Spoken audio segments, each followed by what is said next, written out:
Okay, good morning class. So today I'll give you a video quiz guide for today's the first quiz for the TESOL and BSOL ontology. Okay, let's make this as simple as possible. Okay, so pag sinabi mong class, T-cell ontogeny. Okay, take note with the term T-cell ontogeny. So therefore class, that's the maturation of your T-cell. Okay, so pag may maturation of your T-cell class, you will start with your pre-thymic. Okay, pag sinabi mong pre-thymic, ibig sabihin yan class, before the thymus. So pag pre-thymic class, pre-thymic, sulat mo dito, okay, pre-thymic, so ang responsible na lymphoid organ will be your bone marrow. Ayan class. So bone marrow will release a cell. Ito. So ang tawag dito class is your lymphoid precursor cell. Yan. So, lymphoid precursor cell, papasok siya class sa thymus mo. Sorry with the thymus, yun yung thymus class. Okay, tapos ang thymus mo class is divided into two. So, you have your cortex and then you have your medulla. Ayan. So, cortex at saka medulla class. Okay, so wag kakalimutan, from the bone marrow, it will produce a lymphoid precursor or lymphoid precursor cells. Tapos papasok sila sa thymus, specifically saan? Class sa cortex. Ayan. So cortex una class ha. Pag pumasok sila sa cortex class, so ang cell or ang lymphoid precursor cell class, ito draw natin.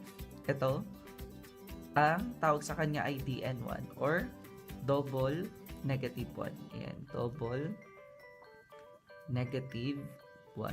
Okay, double negative 1. Tinawag siyang double negative 1 class kasi double, wala siyang CD4 at saka wala siyang CD8. Ayan, take note with the negative sign class ha. So wala siyang CD4, wala siyang CD8. So therefore, not yet committed pa siya class, not yet committed. So hindi pa siya committed to become T-cell class. So kakalimutan, hindi sila committed. Tapos, no CD marker. Ayan. So no CD, no cell surface markers. Ayan, sorry. So, no cell surface markers. Ayan. So, from DN1, ito sulat natin DN1 to bone marrow. Ayan, ngayon, pwede nang mag-mature si DN1 to your DN2. Ito, sulat natin siya dito, class. Sa DN2 naman, ang kaiba ng DN1 at saka DN2 class is that ang DN2 eto, meron siyang CD marker na nasa labas. So, you have your CD44, CD25, at saka CD2. Yan. Tapos, meron siyang cytoplasmic CD marker 3. Okay, so meaning nasa loob. Okay. Tapos, class, pag may surface markers na siya, so therefore, committed na siya to become T-cells. Kung committed na siya to become T-cells, so ang other name natin dito, class, ay double negative 2 or ang other name natin dito class ay nerve cells. Ayan.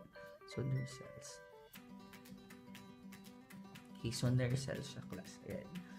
Okay, tapos after ng DN2 class will be your DN3. Ayan. So, DN3 muna tayo. Okay, so sa DN3 naman class, madali lang pa rin ang DN3 kasi kailangan pa rin siyang enroll. The same with your DN2. So, meron siyang CD marker 44, CD marker 25, at saka CD marker 2. And then, you have your cytoplasmic CD marker 3. Ito. Sabi ni Stevens class, pag may CD marker 3 na daw, yun daw yung magsisignal na pwede nang gumawa ng beta chain class. Ayan. So, ito yung beta chain. Okay, so this will be your beta chain. Okay, beta chain.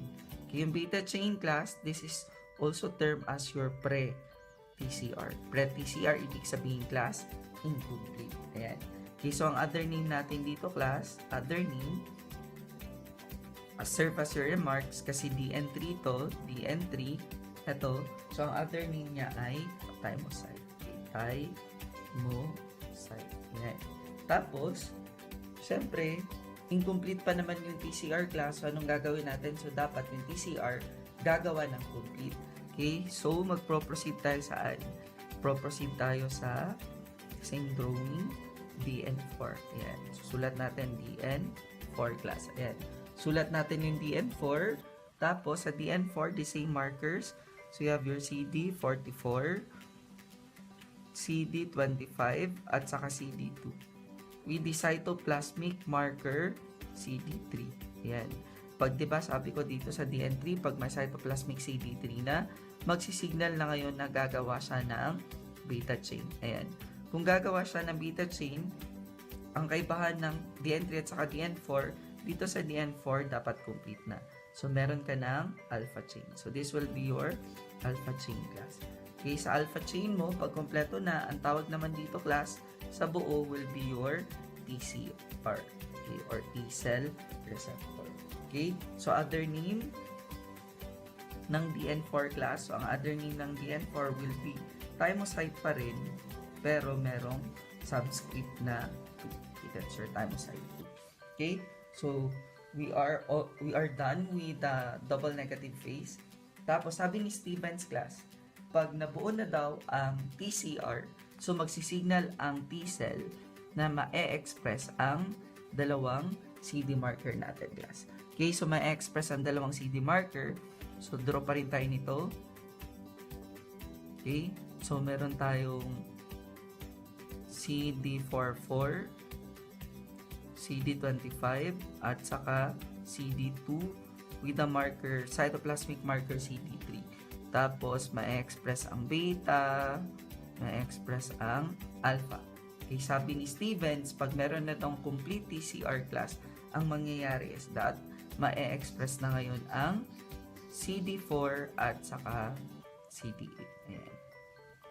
So, ang tawag pa rin ba niya double negative? So, hindi na. So, ang tawag sa kanya class ay double positive. So, ang remarks natin dito will be your double positive T cells, or also known as your double positive T cells, also known as your common cells. Ayan. Common T cells. Or common thymocytes. Mas appropriate ang term na thymocytes class. Ayan. Tapos, pwede na siyang mag-undergo ng screening process class. Okay, sa screening process, ang nangyayari, tinitignan natin ang nabuong TCR ba ay makaka-function.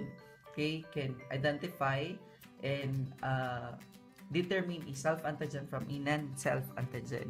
So, ang gagawin mo dito class sa screening process, kasi may screening na tayo. Yan. Screening process. So, paano mo siya ito-draw? So, the same pa rin class. Ayan. So, may CD marker tayo 44, CD25, saka CD2 with a cytoplasmic marker CD3 with a complete TCR. Ayan. Tapos, so, may magre-present sa kanya ng self-antigen. So, magre-present sa kanya ng self-antigen class, ang tawag natin dyan ay thymic epithelial cell. Okay, thymic epithelial cell. Si thymic epithelial cell naman class, meron siyang daladalang MHC molecule. Ito yung mag-hold ng self-antigen. Yan. So, this will be your TCR. Okay? So, you have your TCR class. Okay? So, tapos, after nito class, pag may TCR ka na, tapos titignan na natin ang selection process. Sa selection process, meron tayong tatlo class. Okay? So, meron tayong tatlo sa selection process. So, una, meron tayong death by neglect. Yan. Sa death by neglect naman class, 2 low avidity. Okay? That leads to apoptosis. Okay? It leads to apoptosis class. So, ibig sabihin, pag si TEC palinesat ang self-antigen TCR, pag hindi niya hinawakan ng maayos class, it can lead to apoptosis. So, namamatay ang TCR. Specifically, ang T-cell. Okay, number 2, so you have your negative selection class. Sa negative selection class, ang remarks naman natin dito ay 2 high FDT can leads to apoptosis. So, anong ibig sabihin, class? Pag si TEC nag-present ng self-antigen, tapos si TCR, hinawakan niya ng masyado, so anong mangyayari?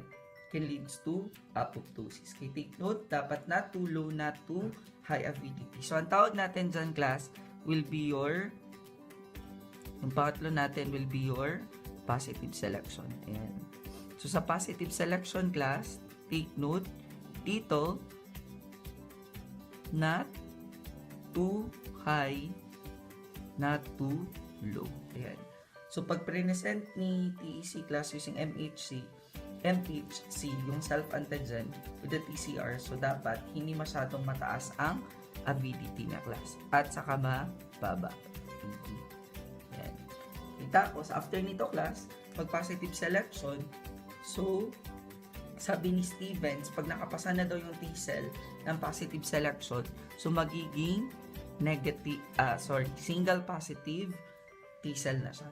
Okay, so therefore, dapat may ma-downregulate class. So either maging CD4 siya or CD8.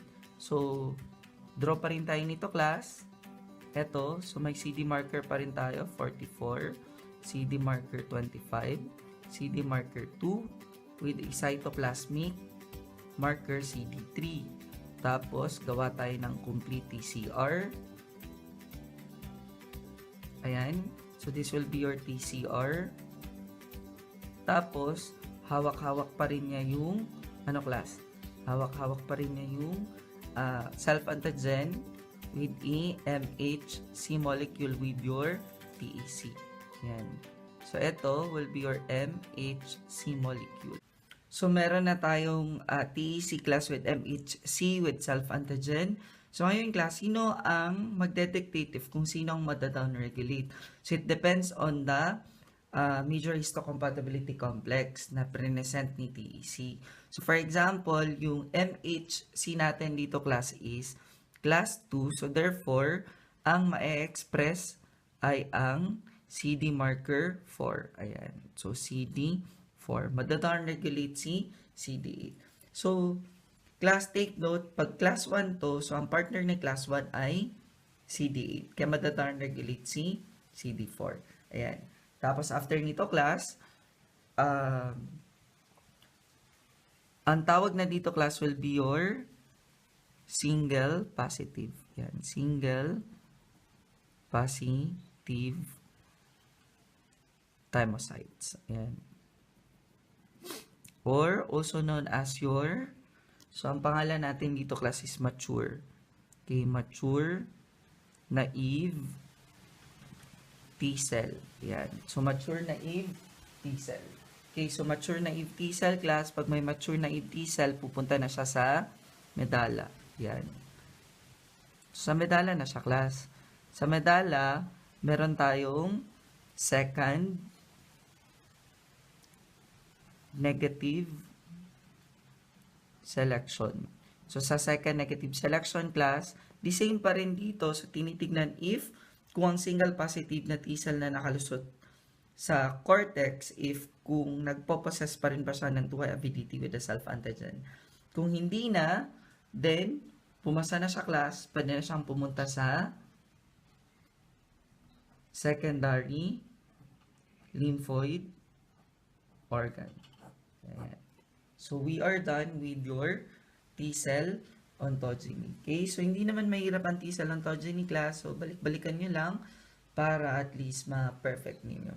Do not forget the remarks para hindi makalimutan. At saka, from the start, huwag kakalimutan ng pre-timing. Ayan. Kasi hindi ka pwedeng mag-start sa DN1 kasi matatanggal yung points mo dito. Okay? So, I hope that may nakuha at saka nag-grab with my video quiz guide. So, I hope na mape-perfect ninyo ang quiz guide. Okay.